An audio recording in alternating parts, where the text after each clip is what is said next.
We are so back. Bridgerton season 3 is out. I mean, half of it is out for now. And of course, we're going to dissect the costumes again. That's what I do. That's how I roll. That's how I be. First off, Bridgerton is known for not being a show for history purists. We know that. It's season 3. By this time, anyone that was actually interested in the history of the period probably sizzled out and went back to the Jane Austen adaptations, but it is still a period drama. So of course we expect it to be stylistically inspired by the era that it takes place in. In previous seasons, we saw a mixture of surprisingly well done historical silhouettes and extremely modern fabrics, and that over time became the statement Bridgerton aesthetic. The show is also well known for breaking the basic rules of Regency era clothing, such as wearing hats, covering the neckline and arms and shoulders during the day, high heels not really being a thing. Bridgerton also loves tight lacing and heavy corsetry, both of which were absolutely not a thing back then, not to mention unnecessary considering the silhouette of the dresses, but that's another topic. But as I concluded after watching season 2, the creators seemed to have embraced their unique outlook on the era. They were like, you know what? At this point, you're all familiar with it, you know what to expect, and we are going to deliver. They just leaned into the fantasy aspect of it, even more than season 1. However, when we gradually saw trailers and promotional materials coming out for season 3, I was very skeptical about this season's costumes. It's one thing to make your character wear a wrong kind of sleeve or a dress made of a modern fabric, but it's another thing to make them look like this.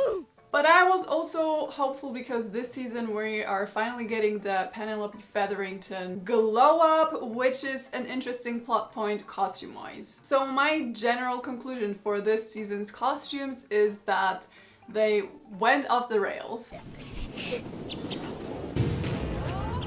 We've seen crazy colors and fabrics before, we have seen ungodly amounts of trim, and we have seen silhouettes that had no place in Regency era, but this is next level. The costume department must have had total freedom this season to do whatever they wanted to do, and they did that. They used that freedom extensively. And this is completely subjective, but I don't think it worked in their favor. The world building suffers a little as a result of costumes or the silhouettes being incoherent. The modern inserts take you out of the story more than ever. The silhouettes range from empire waistline to 1960s to modern haute couture, and in some scenes there's barely any Regency left. People are saying, but it's not supposed to be historically accurate. It's an inspiration. It's supposed to be inspired. But I will be honest, at some points during the show, I did not see that inspiration anymore. Of course, most of the over-the-top characters were always dressed over-the-top. Ever since the first episode of season 1,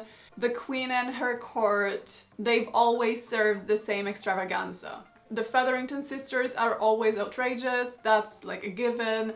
Cressida's hairstyles are always the craziest thing you've ever seen. That's also, it's been like that for ages. But I feel like now it all has gotten to a point where you can't even tell the century that the show is set in, which is unfortunate because this season, I think that's for the first time ever, we're actually getting a clear date at some point of the season. And even though we're given that date, we also are given high heels, we are given spandex leggings. There is glitter, there is hollowed waves, there is strong makeup, eyeliner, fake eyelashes, and there is moments in the show where the suspension of disbelief is hanging on by a thread. Another thing that bothered me this season was the fit. There were some dresses that fit really well. There were some dresses with that weird 1960s style silhouette with raised waistline but also accentuating the natural waistline. We've seen this one before on Lady Featherington, and now this trend seems to be spreading. Pan has worn a dress like this, and most of Eloise's dresses seem to be like that at this point as well.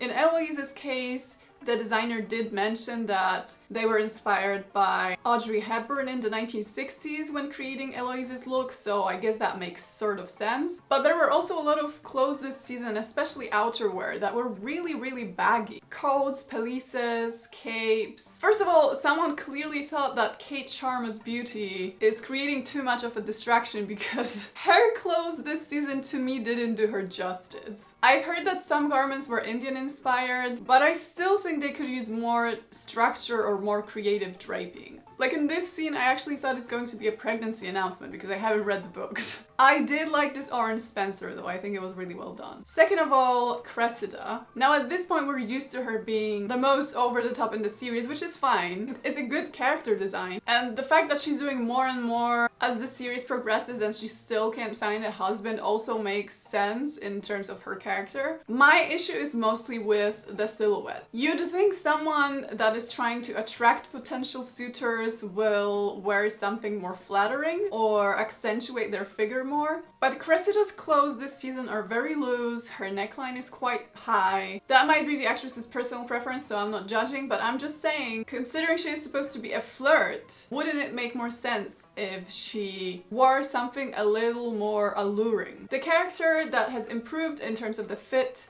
of the clothing is obviously Penelope. I may be biased because I love Nicola Coughlan and Penelope is probably my favorite character, but this is also definitely something that they've been hinting at since season 1 when they put her in those awful badly fitted dresses and then gradually she got better fitted dresses throughout the series, and then this season she's finally getting something that looks good on her, which is great. I did love her looks this season. I was perhaps a little disappointed by the transformation dress, but I do understand the reasoning behind it. The hair, the loose Hollywood waves definitely took me out of the period a little bit, but mostly I do not understand why she goes from the outrageous Featherington aesthetic, which I do think is very well done in terms of storytelling, and she goes from this to dark feminine transformation gown to then jump straight into the girly romantic clothes for the rest of the episodes. To me, it would make more sense if she went straight to the romantic girly clothes, but maybe it's a metaphor of her trying a little too hard and then settling for what feels more like her, which also makes sense in terms of storytelling.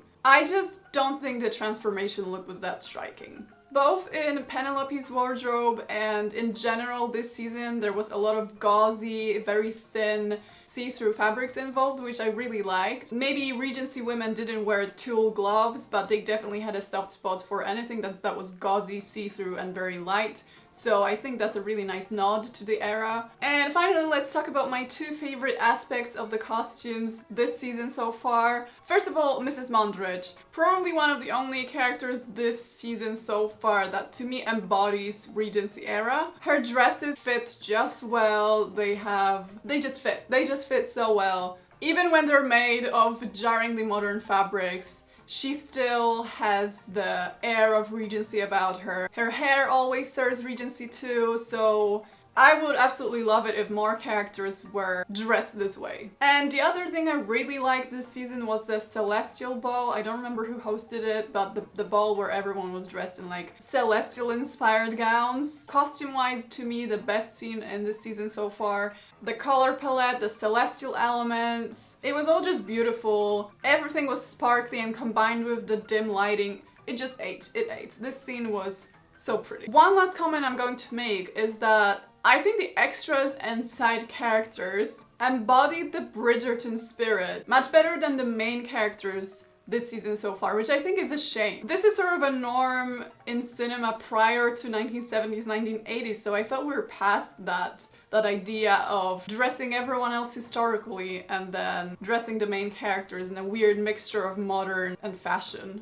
But it's also fun to see the costume department's crazy ideas and experiments. There aren't many historical shows where you get the space to do that and where you get so much creative freedom. I'm just a little worried that when your creativity has no limit, you end up losing the spirit of the era that you're trying to convey. So we'll just see, we'll have to see which way it leans when the second part of the season comes out this June.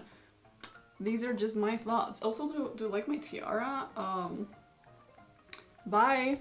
Did you know I have a podcast, by the way? It's called Textory, and in each episode we dissect a different historical text. So far we've done 17th century court records and drug recipes, an 1840s Polish teenager's diary, articles written by a guy that experimented with an Edwardian medium, breakup letters from different eras, and much more. Listen now on Spotify, YouTube Music, Amazon Music, Apple Podcasts, whatever, all of the other podcasting platforms. Bye!